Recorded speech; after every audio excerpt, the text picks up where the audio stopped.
Как всегда, эксклюзив специально для вас, для большого куша. Мы сейчас в номере у чемпиона. Пацаны, привет. I don't wanna die for them to miss me.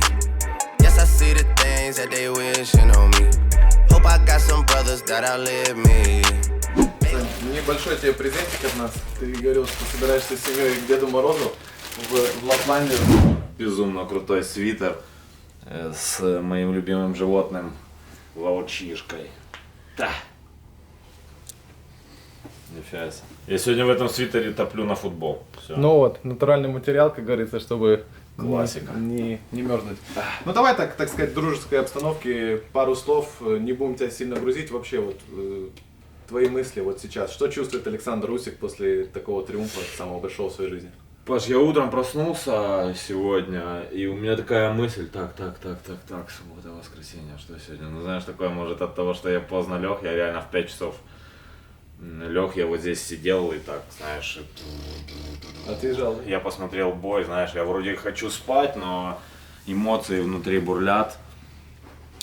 В 5, начало 6 я лег, и в 9 я проснулся. Великолепное ощущение внутри выполненной задачи. Я реально, когда приехал в свой тренировочный лагерь после боя с Муратом Гасевым, я говорил на пресс-конференции, я лег на кровать, смотря в потолок, и я думаю, ё-моё, что я тут делаю? Я же реально, вот я не отдохнул, я не хочу тренироваться. Вот у меня такая первая мысль, то есть у меня нету желания пахать, преодолевать себя. Потом я себе чуть-чуть в голове поковырялся, знаешь, как бы почистил там что-то, и я понял, что это большие глупости, надо потрудиться. Что за история у тебя была тут в Англии с полицией? Там мне какие-то англичане говорили, вы знаете, что с Усиком он в полиции. Я говорю, да не, нормально, все, он готовится. Да, мы чуть-чуть разогнали, мы начали шутить то, что меня вызывают в полицию. Пацаны начали говорить, это, наверное, по твоим старым делам, ха-ха-ха, хи-хи-хи. Ну, это шутки, какие у меня старые дела, я белый и пушистый. Да, мы ездили в полицию, потому что у меня рабочая виза, и в рабочей визе надо было поставить штамп, это первое, а второе, мне должны были дать документ, я его могу продемонстрировать через пару минут, который позволяет мне беспрепятственно работать здесь, да, трудиться здесь, платить налоги, да, вот такая. Все по белому, да? Да, вот такой документ, вот фотография. Все, то есть я приезжаю в Британию, показываю, они говорят, welcome to Alexander, мы тебя ждали. Ты вчера упомянул, что ты пойдешь на матч Манчестер Сити, Манчестер Юнайтед. Если Гвардиола позовет, возможно, выбежишь на поле, но скорее всего не будешь, потому что ты свое уже отработал. У тебя есть какая-то специальная майка с автографами всей команды, я так понимаю. Да. Вот, можно было бы Конечно, показать, я кто покажу презентовал, что там за росписи? Во-первых, у меня есть шарфик, да. Презентовал мне наш соотечественник, мой хороший друг, знакомый Александр Зинченко. Вчера перед боем утром он заехал сюда в гостиницу, презентовал мне вот эту маечку. 22 автографа здесь, я посчитал. Он также упомянул, что чуть ли не часть команды Манчестер Сити, английской команды, будут в этом поединке болеть за тебя. Они были, некоторые были на боях. Офигеть. Да. Ну, ты понимаешь вообще, какая популяризация идет, какое масштабирование, да? То есть, как бы... Я вообще, Паша, если честно, я тебе серьезно скажу, я в шоке вообще. Ну, я тебе серьезно Как во говорю. сне, да?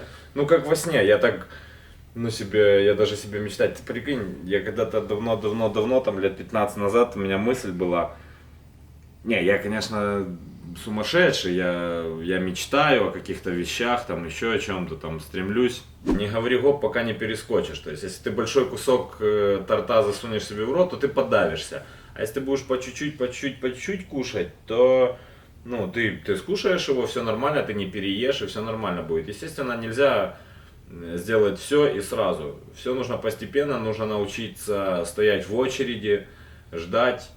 Естественно, когда я шел на первые свои тренировки, для меня изначально было это вот, мне мне там пацан накидал, я думаю, так, надо, короче, так натренироваться, чтобы накидать ему. Это такая ответка была. Потом это переросло в более соревновательный, не знаю, момент, характер, да. Потом мне просто я начал преодолевать какие-то свои трудности.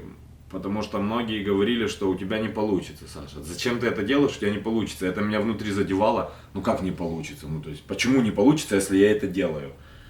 И по чуть-чуть, потихоньку, постепенно, естественно, ты приходишь к тому, что кто-то тебя мотивирует. Мотивирует тот, кто не верит в тебя. Мотивирует, наоборот, тот, кто верит в тебя. Тот, кто поддерживает тебя. Какие-то другие вещи. Самое главное, тяжело же первый шаг сделать к чему-то. То есть, когда ты сделал первый шаг, тут главное, ну, может быть, сначала не надо ускоряться сильно, но и замедляться не надо. То есть, бокс такая штука, что назад не надо делать, а вот шаг назад и в сторону, вот тут, конечно же, надо. Как тактическое действие, да? Да. Где хотелось бы провести, в какой стране следующий бой? Устраивает Англия? Устраивает. Америка? Я общался с твоим промоутером, с Александром Красюком. Он говорит, что у вас есть такая давняя мечта, и что в теории это реально даже провести бой на Украине однажды. Конечно, есть, но меня устраивает Британия на данный момент. Я вообще, если честно, выходил, и я вот так, вау, вот это зал, вот это крики, вот эта поддержка, вот эта атмосфера, вот там кто-то фу, еще что-то. Вы понимаете, что вот это фу, я улыбался, думаю, класс, прикинь, как они... Какая разница, поддерживают меня они или не поддерживают, они же все равно орут, они же отдают свои эмоции. В 4-м раунде чувак кричал фу, а потом я в 4-м раунде возвращаюсь в свой угол, и он... Ози! И я, о, класс, уже за меня. Ну, на самом деле, да, то, что я слышал, Александр Красюк также отмечал, что обычные фанаты английские, они на самом деле знают о боксе, ну, очень многое, даже больше, чем какие-то обозреватели подготовленные. Я вот с англичанами общался, они все о твоей карьере рассказывали, твои сильные стороны, твой тайминг, то, что ты после 5-го раунда начнешь включаться, то, что в промежуток с 7-го до 12-го нокаутируешь. Ну, такие вещи, как бы, да, ну, понятно, что это так не предугадаешь, но на самом деле у них в культуре спорта, вот футбол, бокс. Потому что ты знаешь, они, наверное, обычный фэн, просто который любит бокс или футбол, он может знать даже больше, чем какой-то профессиональный боксер или тот человек, который занимается этим делом всю свою жизнь. Вот на самом деле, они настолько глубоко, это культура у них такая. Вот они болеют, они знают, они понимают в боксе. И это реально затягивает, я имею в виду. Это вот хочется им отдавать тем же. Показывать красивый бокс, чтобы они радовались, фотографироваться с ними, общаться с ними. Понятно, что иногда после боя, когда ты идешь, и он там где-то подмазанный под пивко, а ты после боя такой хочешь отдохнуть, конечно, ты побыстрее бы уйти в номер, отдохнуть, там, расслабиться.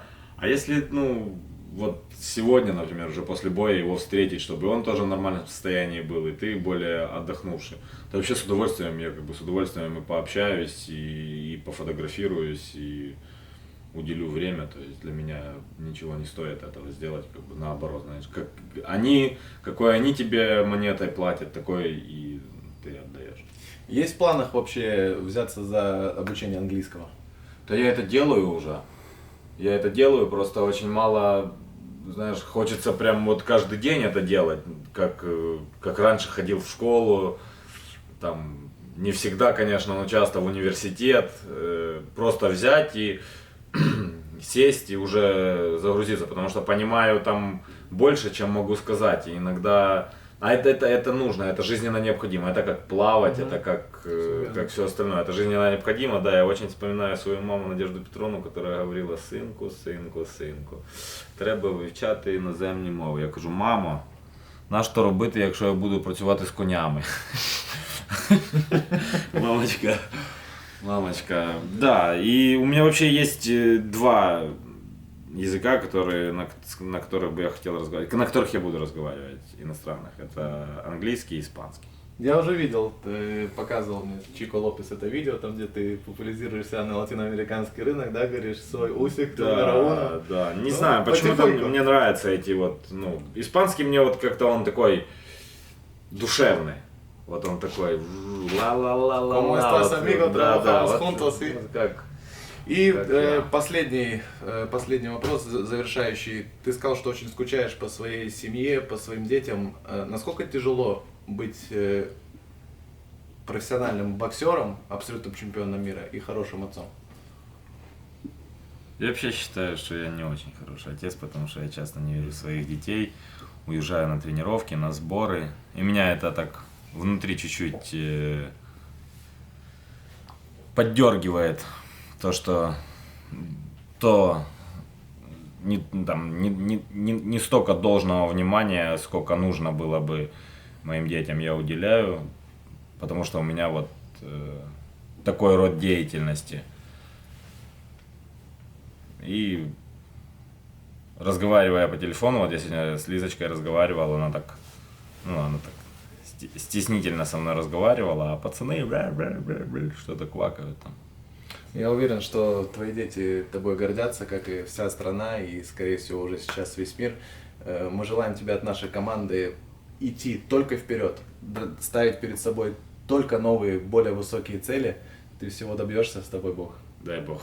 Спасибо.